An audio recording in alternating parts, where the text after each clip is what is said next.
welcome to Silver Lining. This is Lorene Silverman, and we are here to do a holiday podcast panel. And we will be discussing how we stay sober during the holiday. We're going to go around the room and introduce ourselves, starting with Chris. Hello, everybody. I'm Chris Sullivan. This is kind of awkward. I am an alcoholic, and I've been sober since April 30th of 2018. I have some experience being sober around the holidays, so I'm excited to share tonight. That was pretty good. Hi, I'm Kim, alcoholic, and I've been kept sober since October 30th, 2009. I like long walks in the park. Just kidding. I also like long walks in the park. Hi, my name is Dawn, and my sobriety date is 2/28/18, and I'm an educator, and I love this topic. I'm super excited to discuss and share with you guys. Hi, I'm Terry. I'm alcoholic, and my sobriety date is 9/11/12, and I'm happy to be here for Lorene and for everyone else. It's all up to you guys. Don't mess it up this time.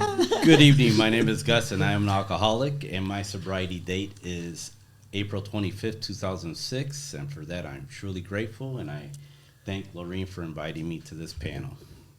It's going to be an easy flow here, guys.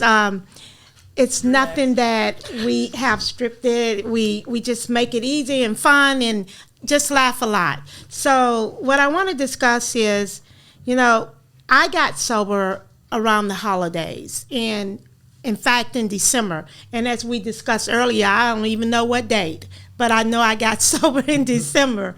But now that, when I think back on it, man, if I knew that I was going to get sober at that time, I probably would have turned it up more. And then what I'm thinking about, y'all, is who gets sober around the holidays? I think it goes to say a lot to, we don't have any say so when we're going to get sober, right? Because if that were the case, around December and New Year's, there's no way that I would have got sober at that time. And that's when I think back on, it had to be my higher power that knew that it was time for me to stop drugging and drinking, because it had nothing to do with Lorene. Because if it did, that wouldn't have been in time that I would have got sober. So what do you think about that, Kim? About you being sober? About you being sober in the time. Me being sober ain't got nothing to do with you. You'd be surprised. No, I agree with you completely. I started my journey in sobriety. I think my first date was May 1st, and it took me 6 months. I got sober the day before Halloween, unknowingly. So, I always say I got sober by accident, because I didn't come into the rooms to get sober. I came into the rooms to save a relationship. Yeah. So, but as far as staying sober during the holidays, I think the hardest part with that is, it's hard to stay sober when you're brand new. It doesn't matter if it's a holiday or not. Yes. I think my big trick with that was to just hang with you guys. And that's, for me, when I got sober, that was the last thing I wanted. I didn't want to be your friend. I didn't need you to come to my house. I didn't want to call you. I damn sure didn't want to spend time with you. So learning to kind of pull everybody together was a big deal, and it saved my life. Yeah.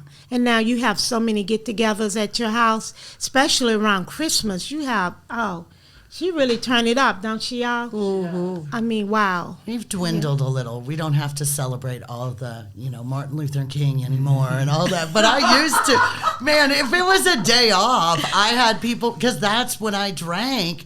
We drink start to finish on the holidays. And so by the grace of God, it wasn't for me. It was for everybody else who didn't know what to do. And I just always opened the door. And I'm one of those weirdos that believes not to be exclusive. So we just opened the door, and it didn't matter if you knew me or not. If you saw the post, come on. Chris, what do you think? So I was a little bit different. I wanted to be sober really bad. It wasn't fun anymore. Drinking absolutely, it was this kind of obsession with, well, really, it was like I couldn't imagine life with it, but I could not imagine life without it. And so that's just what my life was. And the holidays for me, well, that's, I got sober in April, so that was what it was. But when it came to the holidays, in all the years past before that, I was a blackout binge drinker.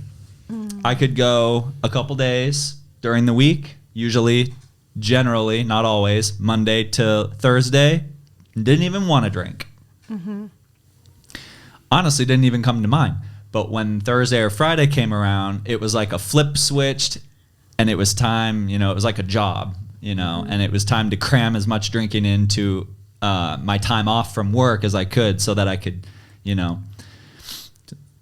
make it to work Monday, which usually happened, did not always happen. But anyways, when it came to the holidays, me being a kind of binge drinker on and off that flip switch, the holidays were like,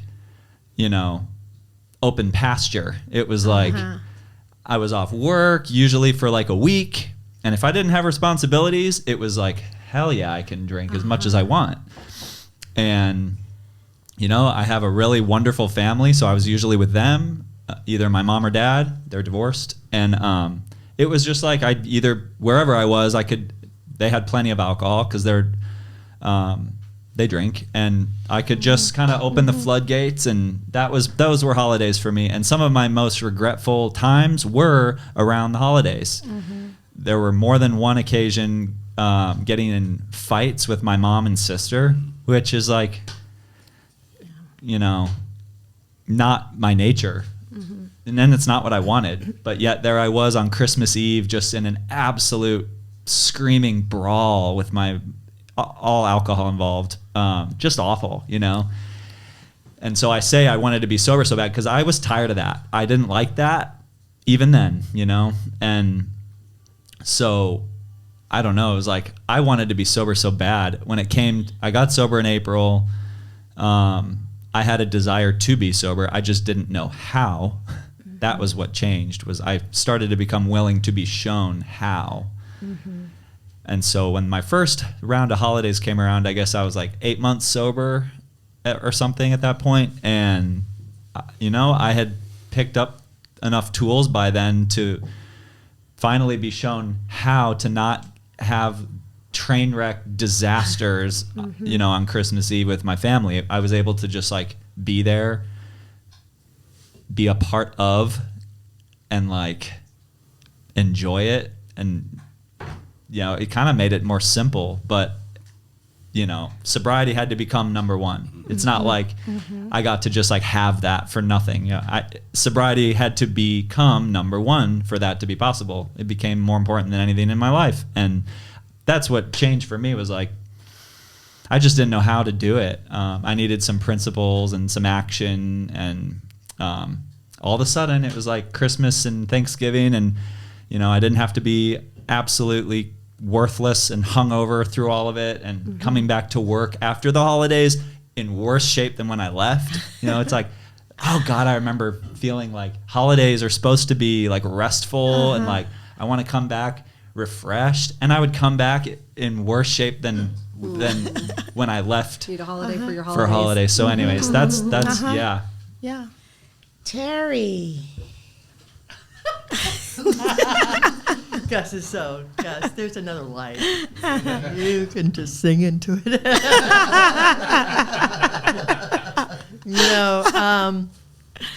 I think about it now, and it makes sense of what you said, Chris. I remember, the Christmas parties I would have, and, New Year's Eve, and always look for that big gala, to have, like in the movies and stuff, and never got there because I was always passed out before then, And then I remember going to a club, and we got there so early because we were watching a band, and I said, make sure you only give me iced tea, instead of Long Island's, and I left there one night, and it was New Year's Eve, and I was like driving home going, see, you can have a good time, you know. But I find during the holidays it does get kind of melancholy, you know, and people around me kind of get nervous that drink in my world, you know, and so I try to make it as simple as I can, you know, and like during the holidays, you're supposed to have I want family around me, and family not necessarily will be blood, you know. Yes. So you know, I'm very close with a lot of people here, and that's what it means to me, you know, and that changed from when I was out there, you know, in my disease, and so I changed, and I was more accepting of who I am, you know, and I feel good in my own skin, and I can openly love myself and others, you know, during the holidays, and if I see that people are getting uncomfortable that do drink, then I kind of bring myself away from them so that I don't make them feel uncomfortable, you know, and you know, it's a world thing, you know, everybody celebrates with, you know, champagne or whatever. I remember my lawyer telling me that's how everybody celebrates, you know. You're not going to be able to do that, you know. And of course, at first I thought, Yeah. life's over. I know. Have you Life's ever over. experienced where people try to hide their drinks when you first got sober? If any of you guys had that experience where they Yes. think they got to hide them because Right. Lorene's coming and you know she don't drink. Have you ever been in a Yes. situation like that? Yes. And Yeah. I'm like, go ahead and just drink it. I don't have nothing. Just go ahead and do it, you know? Yeah. You know, and now at the time now I can tell, like my granddaughters, you know, I used to do that, you know, and blah, blah, blah, you know, and be a little bit more relatable to them. I can't do anything about what their decisions are, you know, but I can be there.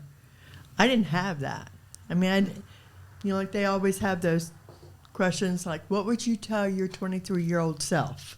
You know, don't sweat the small stuff. Oh, bullshit. You know, that's not it. It's like, stop, look at what you're doing to yourself, you know, go get some help, or, you know, and, you know, it's like our parents, you know, the thing about getting help really wasn't accepted, you know, and my dad was like one of those, you know, brush it off and keep going, you know, and there was no sympathy there, you know, so, and that gets embedded in us, and it gets in, you know, it was in the media, it was, you know, and then now it's a whole different world.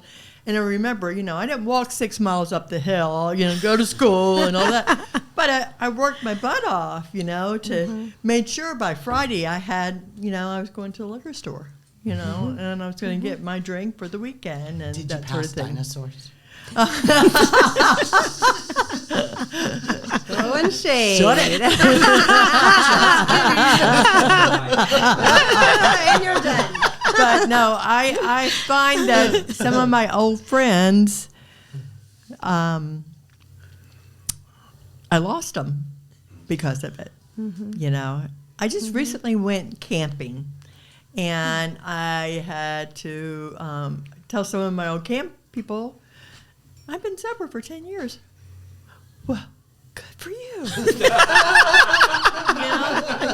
Is that really how you do it? But, you know, the thing is, I didn't say don't drink that or blah, blah, blah, or don't hide that. You know, I was the camp cook, you know, and try to make it as easy for them. Now, I don't put up with sloshy drunks like me, you know. I don't do that, you know. They say if you can't bring anything to the party, don't go. You know, so that's what I Yes. believe. Yes. Yes. It's time for Gus to talk. It's a great topic, Lorene. Thank you. Talking about the holidays, I had to put my family aside. They all drank. So I had to, my first year of sobriety, I had to put them aside. I attempted sobriety in 1997. It didn't take. Back in 2001, it didn't take. And because drinking was normal for me, I mean, that was it. And so I had to go with people that were sober and spend Christmas with them, New Year's with them, laugh like we're laughing today. And I thought, wow, you can have fun in sobriety. And it was new to me. And then I had other people tell me, if you go to your family's Christmas, she alluded, she talked about it, be of service. And so I became like the king dishwasher. And I would help cook. And all that stuff was new to me. And I just became a willing participant. And then next thing you know, it's like all of a sudden, my family kind of loves me. That was weird.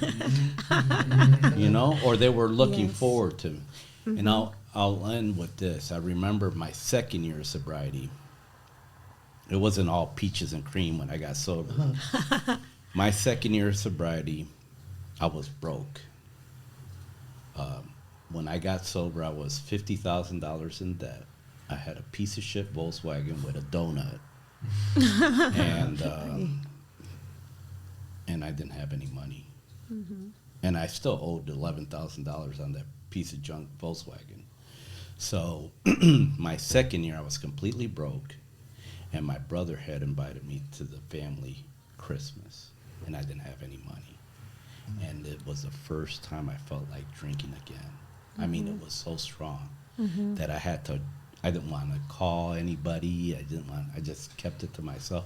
I walked 10 miles in dress shoes. And that was the only thing that alleviated it at the time. The next day, I just went about my business. I did what we all do to stay sober. And then next thing you know, it was just like, whew, thank God that's over. And so I don't suggest you do that. I don't suggest that at all, because this thing will kill you by yourself. And that's because it's and I'll end with this. It's taken a couple of my brothers, so all this is new in my family tree. I'm an anomaly. I'm the only sober person, and only male person in my direct family that reached the age of 60. Wow. So. Oh, that's Did amazing. you pass the dinosaurs? Just kidding. I did. I did. That's why I laughed at Terry. I did. I'm 52, so I'm just being silly. Oh, y'all saved the best for last. Didn't Yes, y'all? we did. You know what? I'm a little bit of an anomaly too, but in a different way. My family are all normies, and so I think for a long, long time I was like, "What is wrong with me that I can't figure this out? Like, I just need to try harder. I need to be a better person. I should be able to figure this out. I'm smart. I've been taught better." And I was never going to figure it out because I am an alcoholic. I have a few, and I have a great family and I enjoyed spending time with them. But of course, towards the end, they did not enjoy spending time with me. I remember one time we were singing karaoke the night before, and the next day, like my whole family, like 20 of them are sitting around the couch watching the game. And I go over to the karaoke machine and I turn it on and I start singing Madonna. I'm crawling across the floor. I made it through the wilderness. And I'm doing the like slow roll on my brother's like, no. And somehow I made it. Anyways, the level. I would have loved this. And it's something I would do now sober, but the fear in my whole family's eyes of like, oh God, she's going there, right? She's about to. And I was so mad and horrified that they were so horrified for something that I would do at any moment. But it was not that. It was, what is this going to look like? How much more is she going to drink? How's she going to get home? What's this going to look like? And it got, there was plenty of times where I did not, there were a lot of times I didn't go to family events because I wanted to drink instead of be with them. And I didn't want to be judged. I didn't want anybody to find out and discover. I remember one of my last Christmases as a drunk, and I remember we were having a good time, just going to have a glass of wine, and my 19-year-old son it ends with him taking away the Ambien and the Adderall and the alcohol and locking me in my room. And that was his Christmas for him. You know, that's what I gave. That was the gift I gave him. So, you know, I feel so fortunate that, I had trouble figuring it out because I'm like, I've got to be, I mean, what's wrong with me that I'm different than my family, but also, you know, why can't I get this right? And I'm so grateful to see other people that have struggled and that have found their way out, you know? And, you know, for me, it's given me time back with my family. It's given me some joy back. I can now sing and crawl across the floor and nobody's like, oh, you know, they're like, that's just Dawn, you know? But I love the fact that I get to be goofy and have fun, but it's only because, you know, I put the drink down and I get to be present with my family. I get to have fun, but know that it's not the alcohol or drugs that are going to whirl me away into something that I'm not. And, you know, 9 times out of 10, it was never pretty, you know, whether it's, you know, finding a building to pee behind because you can't wait, you know, I mean, just all the things I think about I did. And I'm like, why, how? But sobriety has given me the gift of connection with my family back. And I'm forever grateful for that, being really present and being able to enjoy them. Awesome. Guys, you know, we heard in the 12-step rooms a lot that if you go to a Christmas or a holiday party, make sure you drive your own vehicle. And take a sober friend. And take a sober friend. What's something else that you guys would like to share and let the viewers know to do during the holiday that might help them? Chris, what do you think? Are we talking like specifically about going to a party, like a holiday party, or holiday party, or anything that you might want to share with the viewers that might help them through the holidays? I would say that, do I have a reason to go there in the first place? What is my reason to go there in the first place? Any business being there. That's important for me, and that's not a bad thing. I think maybe before I would have thought that like was limiting or something, but like it's actually not a bad thing. It's like I get to choose now. Do I want to go to this thing? Do I have a good reason? Before I just went. You know, I didn't look at any kind of purpose for being anywhere. It was like, you know, if people were gathering to drink, of course, you know. But now I get to like, you know, that's important for me, and that, you know, I don't really like big parties that much. So it's kind of funny. It's like I spent all those years getting trashed and going to parties, and I actually don't like parties that much. But I get invited to things here and there, and usually there's a good reason. It's like, oh, it's a work thing, and I get to go like be present with coworkers. But guess what? If my coworkers are going out to a bar after work, I don't really have a good reason to go with them. I just don't. I don't think that sounds fun. And they're going to be drinking. It's just like, I don't have a good reason there. So that's kind of the difference for me. If, you know, and then I hope I'm allowed to say the word sponsor. I was like, my sponsor told me early on with things like that is find a way to be helpful. Like Gus already mentioned it, but for me with these holiday parties, that's important. Is like I look for a way to like take trash to the trash or wash dishes, and you know that makes a difference. Is like what is my reason for being there? So that's what I would say. Awesome. Kim? You know, I think you brought up a really good point with sponsorship, and that I don't know how many holiday parties I volunteered to go to that I had absolutely I'm praying, God, please let them change their mind. And usually it works out that way, but especially if you've got somebody new in sobriety, you know, I think like you said, our head goes, okay, we got to go and we got to do this right. And for me, that perspective comes from sponsorship or a friend that has been around longer than I have, and really realizing, sometimes early in sobriety, my motive was to show you I was sober.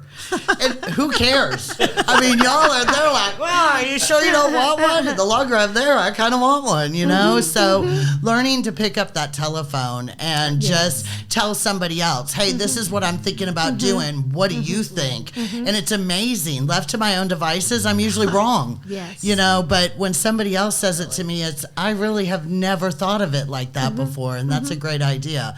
And I think the other thing too is this is where like your birth family or your family of origin and your group of friends, sober friends, really, I lean heavily on mine. And not because I can't do my family, but my family doesn't speak alcoholic. I do, and if I say, boy, that drink looks good, my family's like, what?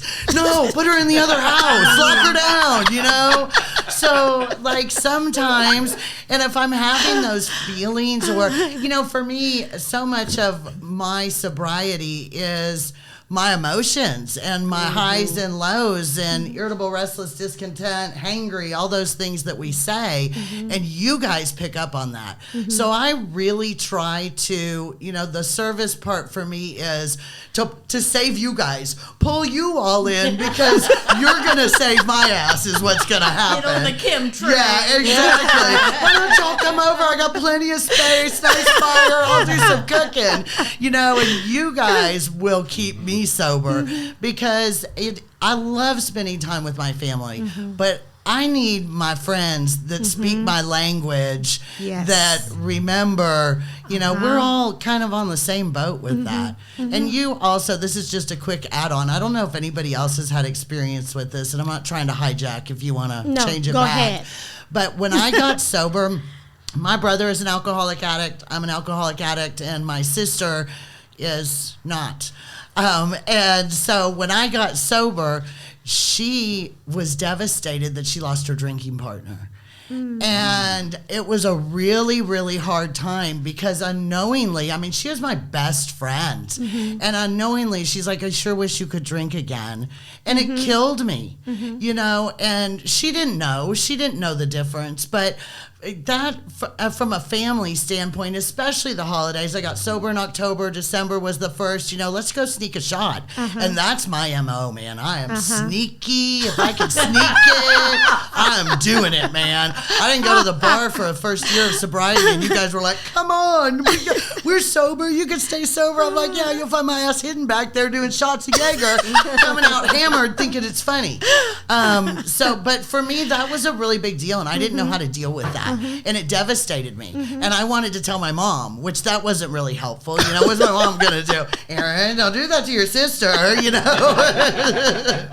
So, just kind of food for thought. It's almost like when my first husband died, my mom said to me, you just don't know how people are going to react to death. The people you think are going to be there may not be there, and the people that you don't expect to be there are going to show up. And sobriety for me was very much the same. You just don't know who's going to be there, but I know you guys are always going to be there. Yeah. So I love that. Whenever I go to parties, I go for the food. And when I'm done eating the food, I get out of there. No, and that's what helps me. I'm like, what's on the menu? I do kind of go for the food. But I also, like, in planning to go, I always bring my own drink, right? Because that was part of the drinking, is I still, to this day, need to stay busy. I'm like the only one here drinking the coffee. I'm like, I gotta have something to drink. But I find that if I have something to drink, then there's some security in that. But I do like to go for the food. But one of the biggest thing too is I check my motives for why I'm going, and if I have any business being there. And if it's something that I feel like I need to show up to, that time is limited, if I'm feeling uncomfortable. But, it is amazing from one day to another what that can look like. And there's times that I've gone to things and I'm like, wow, what is happening right now that I want to drink? I'm feeling like, pour me another drink, And there's other times where I can walk right in there and be like, this is easy. So I know that I have to trust my gut. I have to call another alcoholic. I have to look at my motives. And then if I'm feeling shaky at all, I got to get out and get out, you know. And I love that I do have people that accountability in my life. And sometimes that is, you know, other alcoholics and my family they are benefiting from me being sober. Yeah. So that's another accountability. Turns out people actually like me better sober than drunk. Who knew? So that's a big thing. So yeah. You know, I'm listening to everyone, and I want to say this. My mom didn't think I was an alcoholic, you know, and then people would be around me. So you can't have just one? Not one, you know? And that's what you get in crowds, you know? Or you get the big stare, you know? What is she drinking? You know? You know? And that I hear even, you know, in our rooms and stuff of people saying, just one? What's that going to do to you? Well, one is nothing because it adds up to 10. One's enough to piss me off. Yeah. It all depends. Is it one bottle? Right. You know? One. You know? But, you know, at the holidays, you know, my inner self was like, you know, I'm not going to have fun anymore. I'm not going to have fun. I mean, I used to go out dancing all the time, drink and all that stuff, and it didn't mean anything, but then drink took a dirty turn, you know, and that's all it was all drink. Screw it, everything else. Yeah. You know, so celebrating, people get weird. They just get weird around you because you're not drinking, you know, and then, you know, I'm going to show you I can be fun still, you know. I can still be fun, like Dawn said, you know. And maybe go a little over the top at first just to let you know I'm still cool, you know. And like Kim. I love it. Like Kim. You know, but like Kim. That's the thing, you know. Even with my family, I still have to act weird, you know, or say something really off the wall. Nana, you know. I love that. I got it, you know. Because they feel a little weird because it's so socially accepted around us, you know. And I don't miss it. You know, what pisses me off, and I will say it now, is all these new liquor stores I love shopping stores, you know, all these new alcohols and all this stuff, you know. I'm like, I don't want to go in there and look anymore, but I love looking, you know, but I mean, I don't want to give up what I have. To think you missed out on another 5 years of drinking. No, I just Such good stuff out there now. You know, I mean, I can drink 3 or something like that, close, and then I'm passed out, you know? I mean, if I take a Benadryl, I'm done. I can't operate for 2 days, you know? You know, so now it's like my serenity is the most important thing to me because people love me openly because I don't drink. I don't ruin lives, you know? And Not today. And I get to be somebody that I was always, you know, encapsulated in all that fear that somebody was going to see what I was doing, you know? I'd have all my drink in my suitcase when I go on the business trip, you know? Hard work. Yes. You know, and then go to the happy hour and drink one.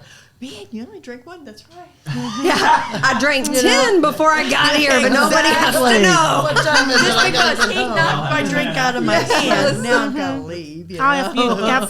If it's drugs involved, you can't leave you can't leave town because you can't carry it on the plane, and Yes, you your can. drug dealer can't go with you. You don't want so to carry it where you're gonna have to carry it on the plane. you might carry it on the plane, but you might not make your it back cheeks. over here.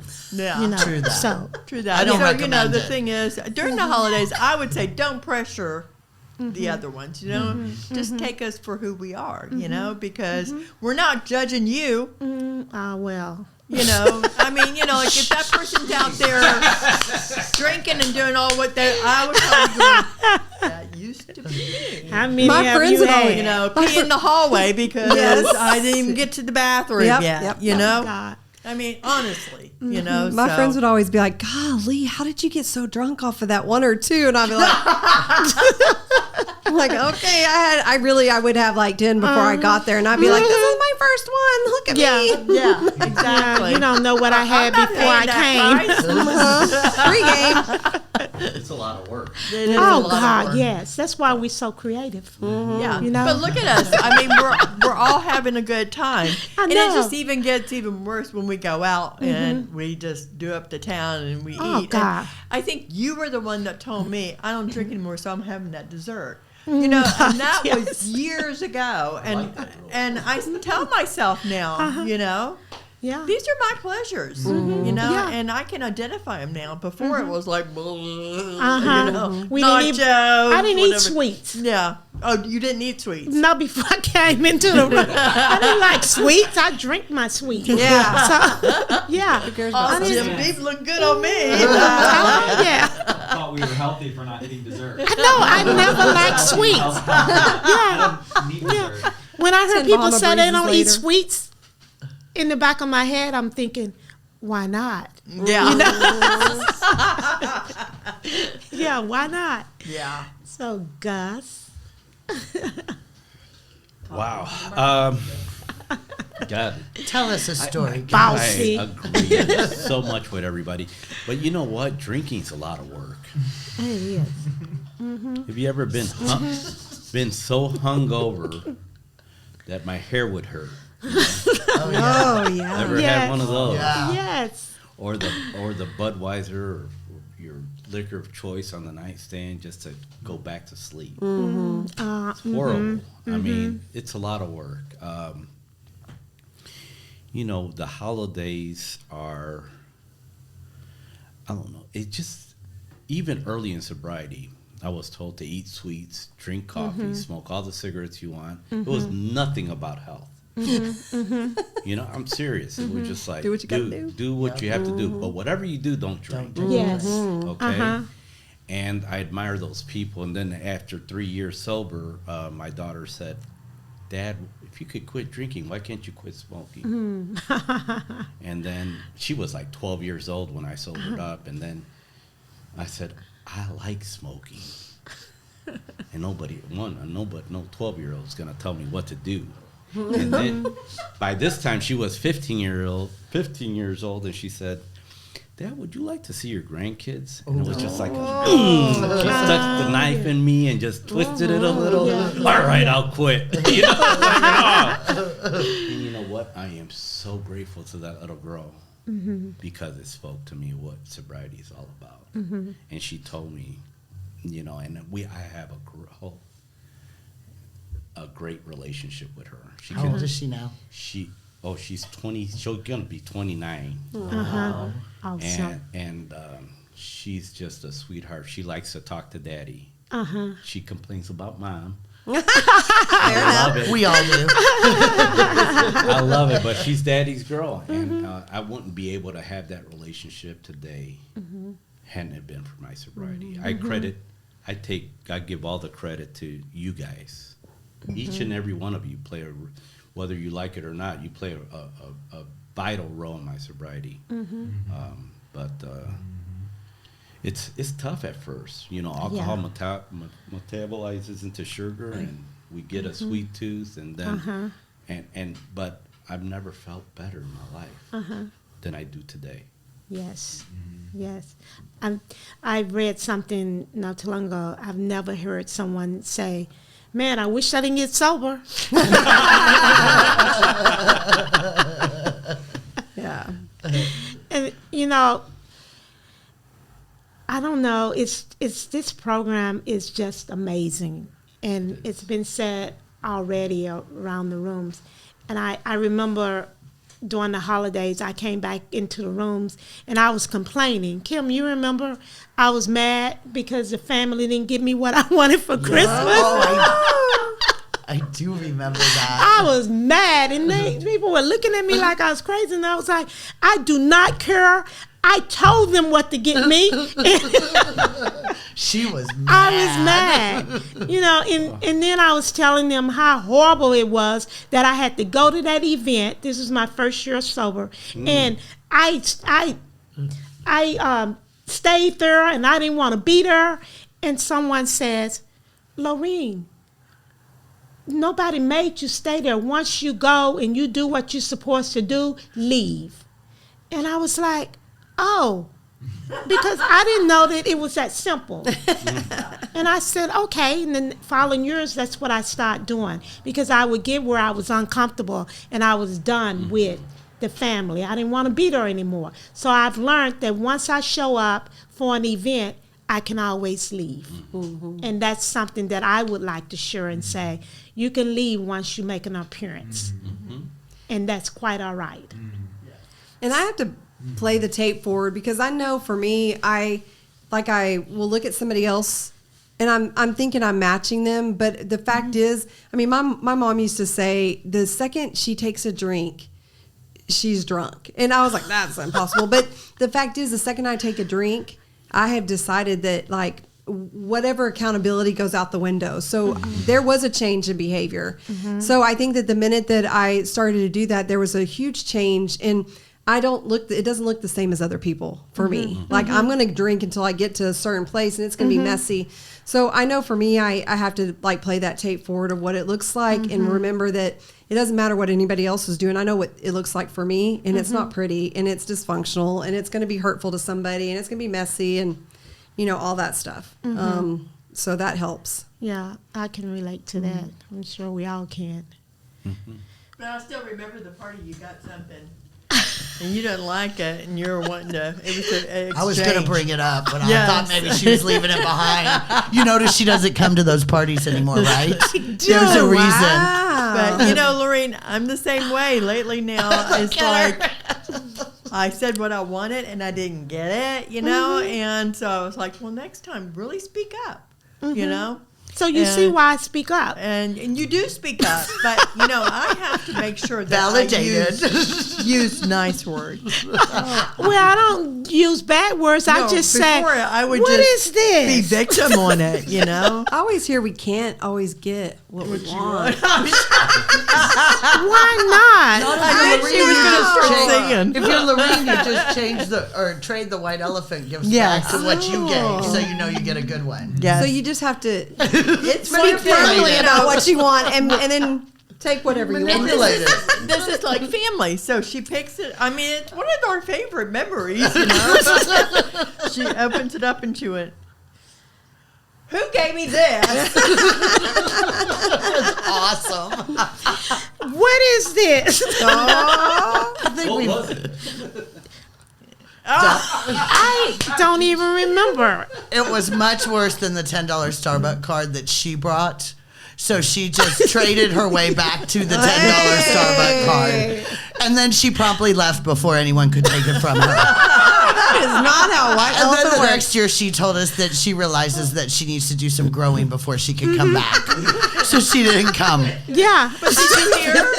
We had a party, and then we had the following next year. So these are our extended families, Absolutely. And we have Yeah. those fun times, Yeah, we do. And then you go to, and I might share it with my other friends, and this girl did this or whatever, I don't ever say your name, not for sure. It's anonymous. I use your name first and last. I bet you do. But like Kim will invite me to her family's, Christmas or her family's Thanksgiving or something like that, And I'm like, yeah, I get it now. Yeah. But no, I mean, just nobody has to be alone at the holidays. Oh, that. We have so much going on in our 12-step program. Yeah. And the first year of Thanksgiving, that's where I was. Because I wasn't with my family. Maybe they didn't want me there. I don't remember. But I remember that I was there, and it was great. We had the turkey, and we did we were thankful for. Gratitude meeting. Yeah, it was really nice, and I felt really wanted. Yeah. So I wanted to be there, I think, because I felt like these are the people that most know and understand what this feels like and what I'm going through. So it was a comfortable place to be. I think what's great, for me now, that transfers over to other things where I can be with regular family members now that I know a little bit more about myself. But in the beginning, I needed to be with people who understood what that's like and all the things you're going through. Yeah. Right. I used to do both. I'd make it like we go to my parents, and then when we left, I'd go back to group because I needed to see everybody. And all those hugs and gratitude. Oh yeah, the gratitude. It feels meeting. good, doesn't it? Does. Like it just feels good. It does. Chris. Yeah, you actually brought something up earlier that actually you said a couple of years ago that I still think of sometimes. But you just said it now about kind of that feeling of not wanting to go to a family thing or whatever. And that's like an alcoholic trait I have, where it's like I really value family and want them close, yet I have this like where I don't want to go. Yeah. Really. Yeah. Where I just like don't want to be asked how I'm doing, and I don't want to like, it's that like I want them close, yet I don't want to go. It's like, what is that? It's just Finicky. but doing it anyway. Yeah. Really, Yeah. kind of going back to like, what's my purpose for going? It's like, no, I like that. Family is important to me. I don't have to go, but it's I get to go. I get to go, and like a lot of things, like this talk right now makes me uncomfortable, but it's important to me, and so I do it. It's kind of the same thing with the family thing. Is like, even when I kind of have that, like, I don't want to go, it's just, no, I'm going. It's like, I care about my family. So, there was something else I was going to add, but I can't think of it right now. But yeah. I look at it. Oh, I remember. Oh, tell us. Tell us. Tell us. I love that. Just I like got it. accepting that about myself, because I didn't know why I felt that way, but just accepting like that that. that's just how, that it's okay that I feel that way, and being okay with it and doing it anyway. Someone told me one time, be afraid and do it anyway. Not that I'm like afraid to go see my family, but it's like that. Yeah, it's like, so.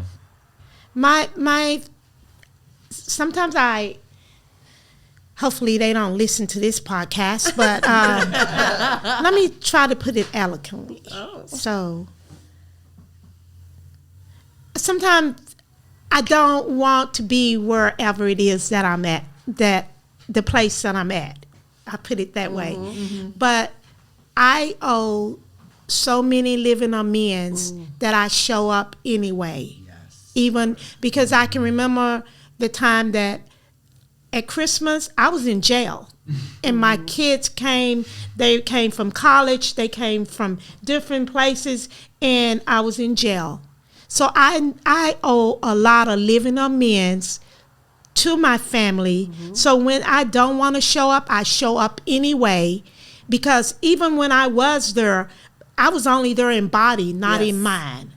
So today I show up body and mind. That's my way of giving back to my family, saying that I owe you this because you deserve a mom that shows up and says that she loves you by her action. Because me giving time, like you guys are giving me your time, this is the most precious thing that you could provide to me today, because time is the most valuable thing that you can give to an individual.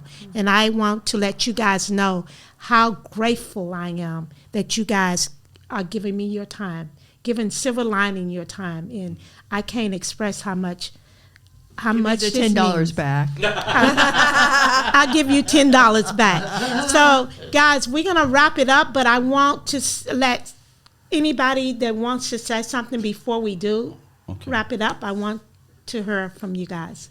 Yeah. Kim brought up a really good point. Of course she did. Of course. Oh, look. Wisdom. Oh, wisdom. Big head. You know, Ego. MG. Ego. That's what you need to be watching for.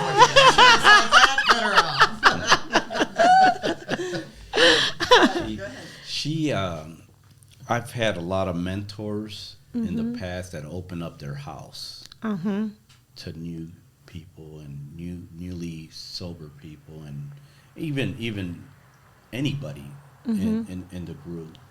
And I've always asked my wife, is it okay if so-and-so comes to a birthday party? And she's like, bring them, you know. Oh, that's nice. Because my house is open. Because this stuff will kill somebody. Yes. And so who am I? I mean, it was back in Houston. I've only been here a year, and I'm so grateful. Seems like we've always known you. Love that. Love that. I'm grateful that somebody it's like monkey see, monkey do. I'm in a position where I can open up my house. I can afford to buy a ham, an extra ham. I can afford to, give back. What do I owe? Yes. And there's a lot of people that have sacrificed time,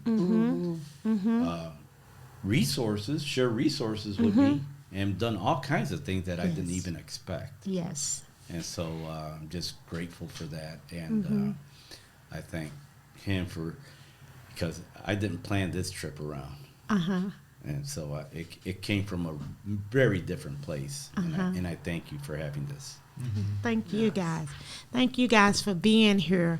If anybody got any, what is it? The burning desire. I have a burning desire. Let me speak like Lorene. Last minute. No, I love what you shared. Like the meat. It's over. Oh, I have a burning desire. No, you were just talking about it, but I remember not identifying with being a thief, being a whatever. And I remember that shift in just that thief of time and that thief of being present, being more than just a shell of a body. And I do love the fact that I get to do it differently and be present and really be there for people. Yes. And just like with anything, like somebody calls, I'm going to answer the phone, if somebody needs something. But it's such a shift. So when I think about family, I think, man, I get to be present this year. I get to be available. I get to, really be there and not crawling across the floor singing Madonna, So I am. Party called Dawn crawling across the floor. Yeah, like a virgin is what it's called. But yeah, it did, didn't it?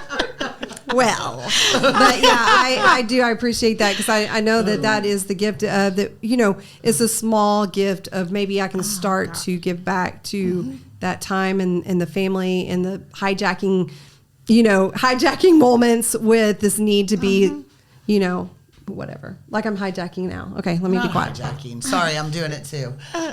You just reminded me when you spoke just towards the end about expectations. And like the story we were talking about at the beginning, we forget that our minds, we think we're unique and we're the only one feeling this. And when somebody does laugh at what you're saying, it's like, oh my God, I felt the exact same way for years. Yeah. Who do you think you are? You don't get a T-shirt for this. But with the holidays, my mind will tell me, I need one of those. No, I need one of those. Yeah, you all do. I know, right? I'll give you the $10. But with the holidays, my mind can tell me just based on how I wake up and feel that, oh my God, my sister's going to be a pain in the ass today. My brother's going to be late, and none of it's true. And if I don't stop and take a moment and either call somebody else, clear my brain, ask God to let me serve whoever needs to be served, say something that needs to be saved, that changes everything. And that's back to that shift in perspective again. But my expectations, man, and that could be as simple as I didn't get enough sleep. It looks totally different. Are you hungry? Yes. And horny, angry, lonely, or tired. Right. And it looks totally different that I went to bed all excited about it. So you just reminded me about that so much. Yeah. Our disease centers in our mind. Oh, yes. Speaking of diseases and minds. I'm glad you said, and minds. Speaking of diseases and minds. What do you got for us? I never has thought been I'd brought to be you by- grateful to find out I have a disease. Seriously, that changed my life. I want to add, for anybody out there watching this, whether you're new or not, mainly to if you're new, because I didn't know when I was new, the holidays are so much better sober. Yes. Not, life is better sober, but like we're talking about holidays, it's yeah. Am I looking here? So, Yeah. Yes. Wave to the people. it's so much better. You know, it's more fun. You still get to stay up late and like hang out with people who are drinking if you want, but you don't have to. It's like that's fun to me. It's like having a choice. And I get to wake up in the morning and have coffee, at my dad's house with people in the morning and not feel horrible. It's so much better. Like, Yes. that's what I want to add is like, because I didn't know what it looked like before I did it. The holidays are better sober. So that's all I have got. Terry, That was do excellent. you have? I think I would say, my neighbor knows I'm an alcoholic. And she befriended me years ago, and when I lived in an apartment, and then I got into my townhome. So she knows. And, the other day she was like, I should have my brother call you. And I'm like, call me, I'm here. If somebody needs help, my granddaughter says, my Nana's a alcoholic, you should call her. She can help you, Oh, that's so sweet. that's our deal. That's our code, that's our It's our secret. it's our secret.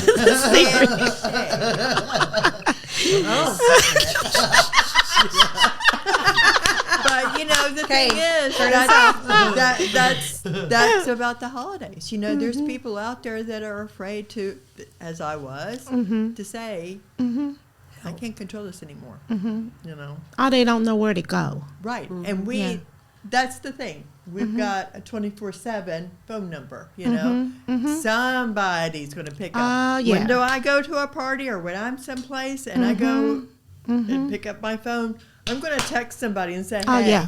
I've had people save me from that.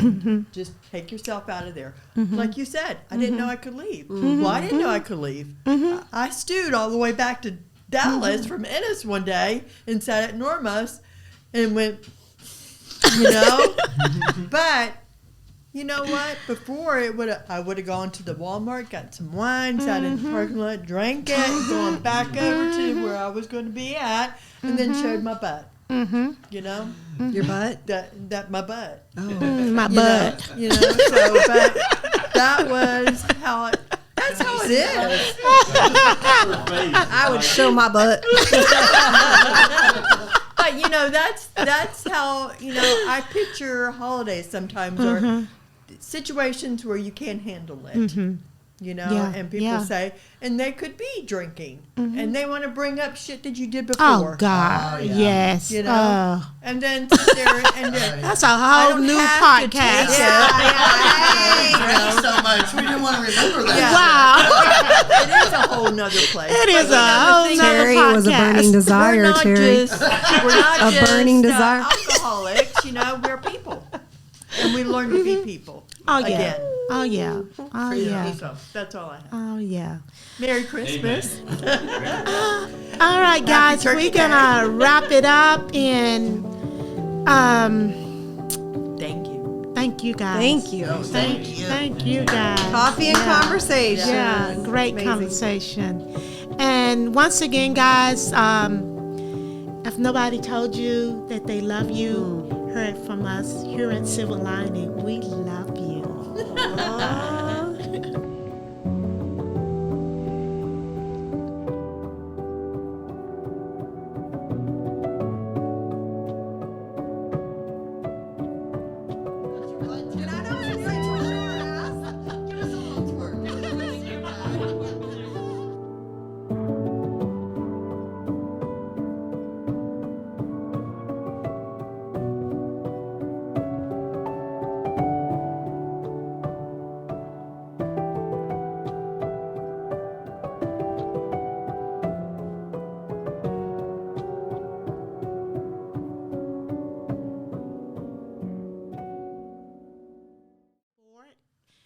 well, you guys don't have the breathalyzer.